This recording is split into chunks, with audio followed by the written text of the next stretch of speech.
नमस्ते दोस्तों, स्वागत है आपका हमारे चैनल पे। आज हम बात करेंगे एक बहुत ही एक्साइटिंग टॉपिक के बारे में। फोर्थ ग्रेट निंजा वॉर में मिनाटो की entry.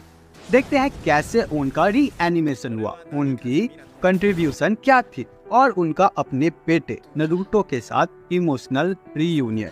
Fourth great Ninja war के दौरान काबूटो ने ईडो टेंसेई का यूज करके सबसे पावरफुल शिनोबिस को जगाया था और इधर लॉर्ड ओरोचिमारू ने अपने फोर्थ ग्रेट होकागे को रीएनिमेट किया, जिनमें से एक थे मिनाटो नामिकाजे, हमारे बिलव्ड फोर्थ होकागे।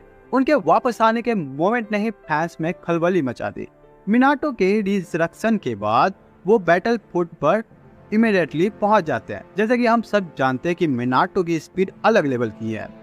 फिर उन्होंने टेन टेल के हमले से सबको बचाया, जहाँ पे सब उस हमले से जूझ रहे थे, कोई उसे रोक नहीं पा रहा था। वहाँ सिंपली मिनाटो ने उस हमले को टेलीपोर्ट कर दिया। अपनी लेजेंडरी स्पीड और फ्लाइंग राइजिंग टेक्निक का यूज करके उन्होंने बहुत सारे एनिमीज को हराया।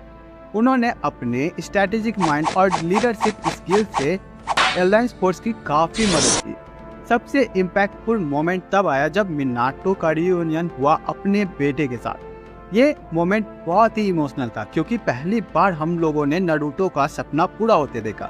मिनाटो ने नारुतो को इनकरेज किया, उसे अपनी स्ट्रेंथ पर विश्वास करने को और उसे इंस्पायर किया कि वो अपनी लेगेसी को कंटिन्यू रखे। मिनाटो ने अपनी प्रेजेंस से सिर्फ नारुतो को ही नहीं बल्कि पूरे अलायंस फोर्स को ही स्ट्रेंथ दी थी। उसने कुरुमा की हाथ चक्रा को कंट्रोल करके नारुतो की पावर को बैलेंस किया और दोनों फादर और सन का जो डुओ देखने को मिला हमें, वो तो अलग लेवल का था। दोनों ने मिलके माद्रा और ओबिटो के छक्के छुड़ा दिए। खेल के दौरान मिनाटो ने अपनी इंटेलिजेंस और क्यूब थिंकिंग का यूज करके ब्लैक जुत्सु और ओबिटो के प्लान को फेल कर दिया था। उन्होंने फ्लाइंग राइजिंग जुत्सु का यूज करके बहुत सारी क्रिटिकल सिचुएशन को हैंडल किया और अलायंस फोर्स को प्रोटेक्ट किया। मिनाटो फाइट के बीच में अपने हाथों को गवा देता है। उन्होंने अपनी लाइफ और आफ्टर लाइफ दोनों में काफी सेक्रीफाइस दिए और लीव बेजलर्स के लिए हमेशा फाइट करते रहा। उनकी रिटर्न ने नारुतो को भी इमोशनल स्ट्रेंथ दी और उसे अपने गोल तक पहुंचने में मदद की। मिनाटो का कैरेक्टर हमेशा से ही एक इंस्पिरेशन रहा है, एक ट्रू हीरो जो अपने प्यार और ड्यूटी के लिए अपनी जान तक दे सकता है। उनका रियूनियन नारुतो के साथ और उनकी कंट्रीब्यूशन वॉर के दौरान हमारे दिलों में हमेशा ताजा याद बनकर रहेगी। तो दोस्तों, ये थी कहानी मिनाटो नामिकाजे की। एक ऐसा हीरो जो मरने के बाद भी अपने विलेज के लिए लड़ता है।